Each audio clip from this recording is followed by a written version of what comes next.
Hi, everyone. Welcome to the Harlem Renaissance. I'm Professor Hall, and I'm here in my kind of messy pop culture office. That's what we call it here on our little hobby farm.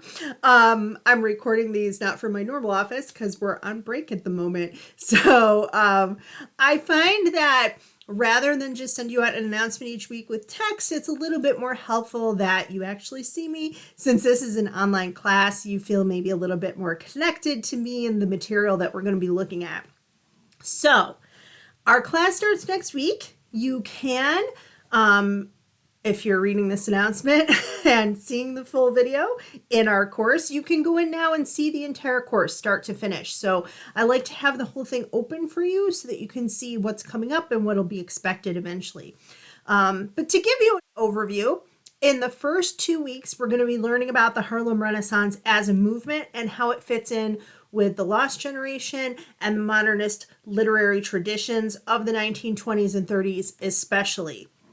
The Harlem Renaissance covers a little bit more than that on both ends, but that's kind of the pocket where a lot of our stuff will be. After that, we're going to be doing a close examination of some poetry, looking at County Cullen and Langston Hughes. Following this, we're going to move on to the short stories of Zora Neale Hurston, and then some more poetry, and then our novel, The Blacker the Berry by Wallace Thurman. Some weeks you'll have lectures from me. Other weeks, I've provided videos from African American scholars who can better speak to the Black experience, especially as it relates to the literature we're studying. So I've found some really great videos for you with other professors and writers and leaders in the African American community who are really kind of experts in whatever the video is that I'm sending you. So hopefully that'll help to supplement what I'm doing with you in class.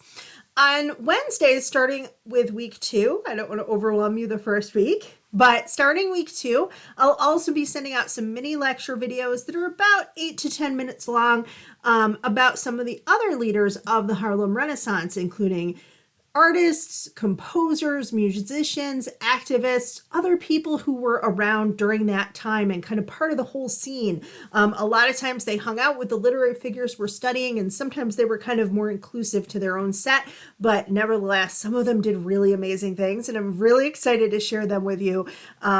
This class is a little bit of history alongside the literature, so I'm hoping that you enjoy that component. What are you going to be learning in here? Well, if you took English 124, you learned how to write a literary argument. And this class basically picks up where that course left off. So in addition to learning about the amazing writers of the Harlem Renaissance, there are a few skills I'm hoping that you continue to develop. The first is the analysis and interpretation of literature. To build this skill, we're going to examine essays, short stories, poems, and our novel. And we'll talk about them in discussions, and you'll write about them in journals. Right? Pretty standard for a literature course. That's what you're doing. You're analyzing, interpreting what you're reading. Then we're also going to look at building a literary argument based on a text. So after practicing analysis in your smaller homework assignments, you're going to have an essay at midterm time comparing poems from 2 different authors.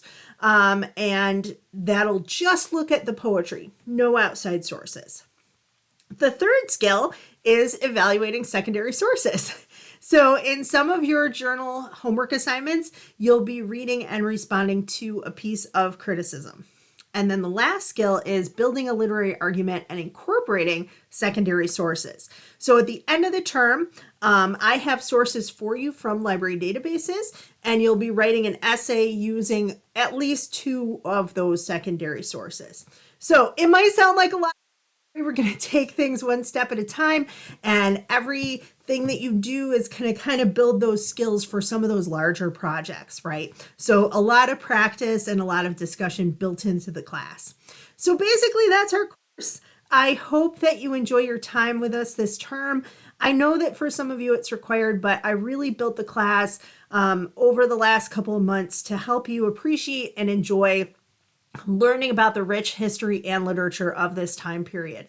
If you haven't already read my previous announcement about our book and both of our books, please make sure you go back and do so.